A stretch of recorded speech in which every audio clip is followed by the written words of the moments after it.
Lá vai o hacker para o ataque. Passa por um colaborador, passa por dois. Finta VPN e o antivírus grátis. Dá uma revenga na firewall. Olha, vai finalizar o ataque informático. Mas a Vodafone Business faz uma grande defesa.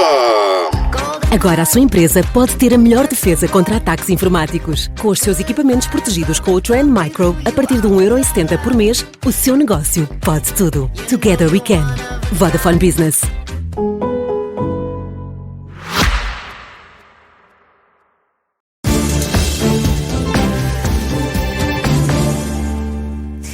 Terça-feira é dia de Antes pelo Contrário, com Daniel Oliveira e Francisco Mendes da Silva. Boa noite aos dois. Hoje, excepcionalmente, na edição da noite, por causa do debate entre Marcos Mendes e André Ventura, Daniel Oliveira. Vamos começar por aí. Quem foi o vencedor?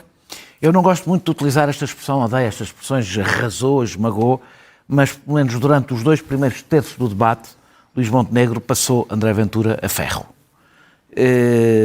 Primeiro por causa da questão da postura, imediatamente dizendo ao bully que ser bully é sinal de fraqueza e de fragilidade.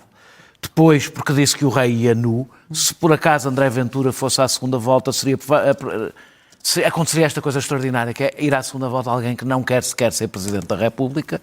E depois, por causa de um tema, vou falar sobretudo desse, quando falou da questão de Angola, de Brasil e de Espanha logo no princípio. Porque isto marca o debate. Os princípios dos debates contam bastante para o ritmo do debate.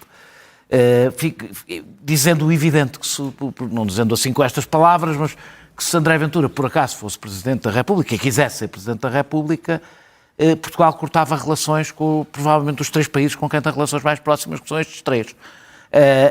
E que amar o país não é desatar a dar murros na mesa o tempo todo, é agir no interesse do país. Isso não implica não ter princípios. Eu, por acaso, até acho que Portugal, várias vezes ao longo da sua história recente, prescindiu dos seus princípios, por exemplo, na relação com Angola, sendo durante bastante tempo uma espécie de receptor. Mas não é, seguramente, lutar pelos interesses portugueses, não é ir a Luanda dizer aos angolanos como é que os angolanos devem olhar para a sua própria história, porque é a sua história já agora, não é só a nossa, é a sua.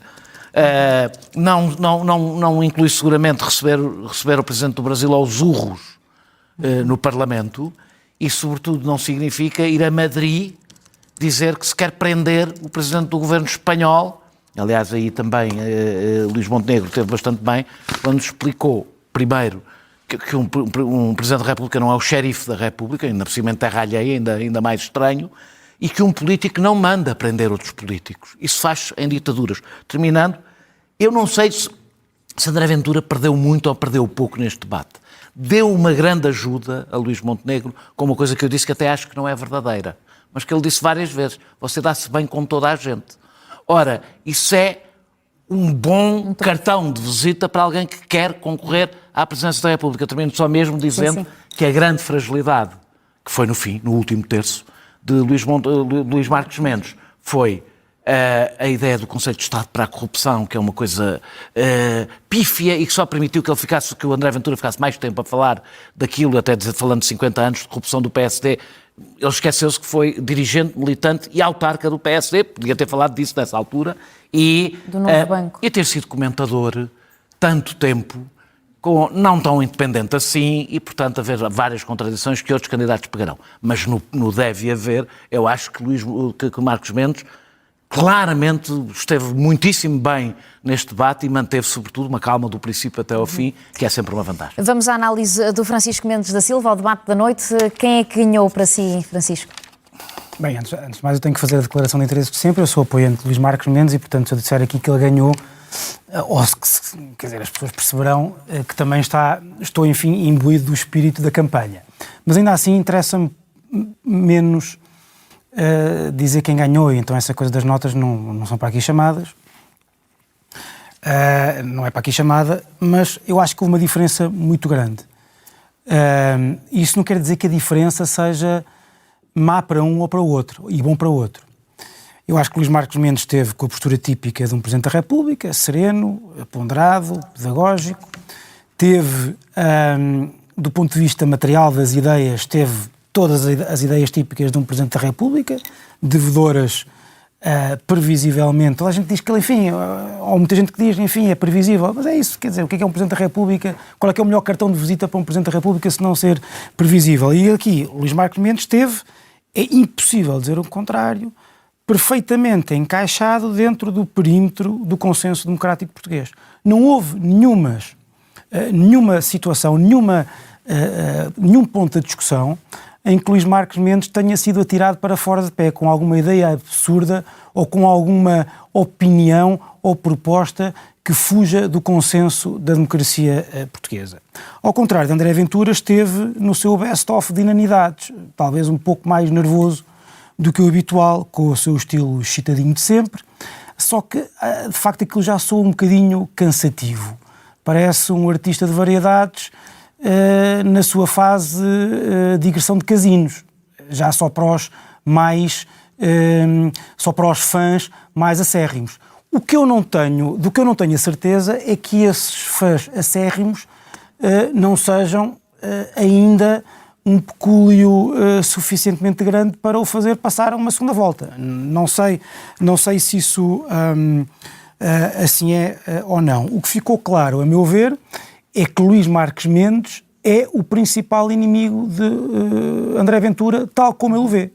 Não há muitas partes das intervenções de André Ventura que mostram que Luís Marcos Mendes é a pessoa que para ele nesta contenda simboliza tudo aquilo a que ele se opõe. Isso também significa, portanto, que Luís Marcos Mendes é, nesta eleição, o anti-Ventura.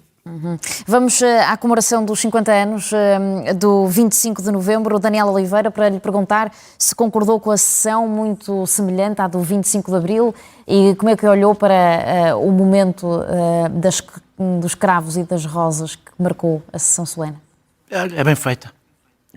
Aquele número que fez o André Ventura é bem feito. Eu estava mesmo a pedir aquilo. O 25 de abril não bem feita para quem, desculpe? Para quem resolveu fazer aquilo. Para quem resolveu fazer este número. O 25 de novembro não era um cisma em Portugal. Não era, até há pouco tempo não era um cisma em Portugal. Ao contrário de Espanha, que tem um problema com a sua memória, que confronta a esquerda e a direita, Portugal tinha uma data, e tem uma data, que junta todos os democratas, que é o 25 de abril. Portanto, não tem um drama não tem um drama identitário como Espanha tem em torno disso, ou como a Argentina tem, ou como o Chile tem. Portugal não tem esse drama. E está a inventá-lo. Aliás, a prova que isto é um absurdo isto é uma espécie de comemorações à revelia. A grande maioria dos autores do 25 de novembro é contra estas comemorações. Ninguém do grupo dos 9, que foi o motor político deste golpe, foi convidado sequer a estar presente. O que demonstra o absurdo de tudo isto. E para já inventou-se uma ruptura. É bom dizer que, a seguir ao 25 de novembro, manteve-se o Primeiro-Ministro, manteve-se o Presidente da República, não foi mudada nenhuma lei, as eleições já tinham acontecido antes, as eleições livres já tinham acontecido eleições livres antes, e houve excessos de parte a parte, que continuaram depois. Não houve, ao contrário do que se está a inventar agora, um 25 de novembro, em que de repente o país mudou, ao contrário do que aconteceu com o 25 de abril. Isto é, o que está a acontecer é a revanche que a extrema-direita sonhou, e foi derrotada por Melo Antunes e por Vasco Lourenço no dia 25 de novembro, no fim do golpe, está agora a tentar voltar. Estão a tentar conseguir o que não foi conseguido naquela altura. Quando queria-se ilegalizar o PCP e queria-se... O que aconteceu, a clarificação, aliás, quem escreveu isto foi até o Henrique Raposo no Expresso, a clarificação com parte da esquerda aconteceu na revisão constitucional de 1983 e na adesão à CE. Esses são os momentos em que há uma ruptura. É evidente, há uma ruptura no país maior. Então eu vou terminar, eu tenho que terminar. Sim. A questão é que eu acho que a razão por que isto é feito é porque a unidade do 25 de Abril inclui pessoas que alguma direita não quer, isso é compreensível, e exclui algumas de que ela precisa. E como escolhi algumas que ela precisa, foi preciso inventar este momento simbólico para que essas pessoas que estiveram sempre contra a democratização do país, incluindo no dia 25 de abril, como isso ficou evidente no debate hoje, possam estar incluídas, mas é um problema, na realidade, interno à direita, não é um problema do país. Vamos ouvir o Francisco sobre a comemoração dos 50 anos do 25 de novembro para lhe perguntar o que é que responde a quem resume a polémica em torno desta celebração, como o 25 de novembro é de direita e o 25 de abril é a comemoração da esquerda.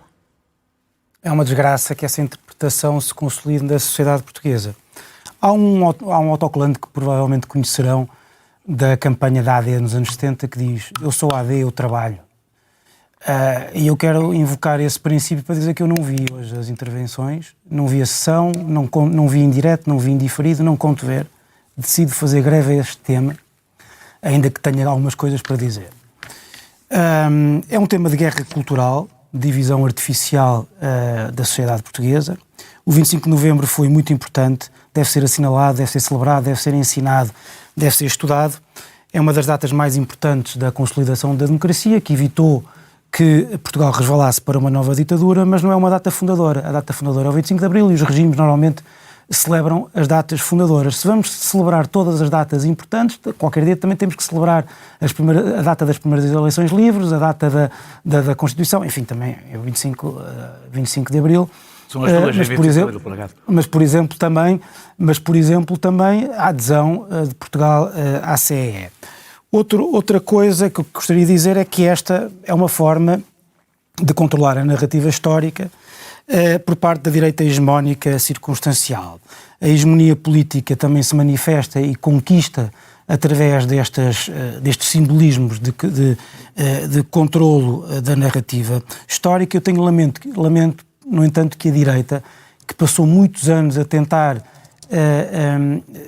conquistar para si, contra a esquerda, o direito a celebrar o 25 de Abril, a ter a mesma legitimidade que a esquerda para fazer parte do regime e celebrar o 25 de Abril, não como uma data que virou o país para a extrema-esquerda, mas uma data que permitiu que o país em conjunto pudesse ser aquilo que bem entendesse do ponto de vista democrático. Ao dar esta importância igual ao 25 de Abril, a direita desvaloriza o 25, a mesma importância ao 25 de Novembro do que ao 25 de Abril. A direita desvaloriza o 25 de Abril e, portanto, desvaloriza a importância que também tem que lhe ser reconhecida na data fundadora da democracia, mas também não posso deixar de dizer, por fim, que esta tentativa de controlo da história por parte da direita segue-se a décadas de tentativa de controlo da história por parte da esquerda. Porque eu não me esqueço das vezes, deixa-me só dizer isto, Nelma, eu não me esqueço das vezes em que, das décadas em que a esquerda quis afastar a direita do 25 de Abril. Eu não esqueço dos capitães de Abril, da Associação 25 de Abril, a recusarem-se participar na comemoração do 25 de Abril durante os tempos da Troika, só porque o governo não era um governo de esquerda. Eu não me esqueço do incómodo que a esquerda demonstrou quando a Iniciativa Liberal quis fazer parte do desfile do 25 de Abril. E, portanto, o que a direita está a fazer agora, infelizmente, é uma revanche, de facto, mas é uma revanche que a esquerda é que pediu.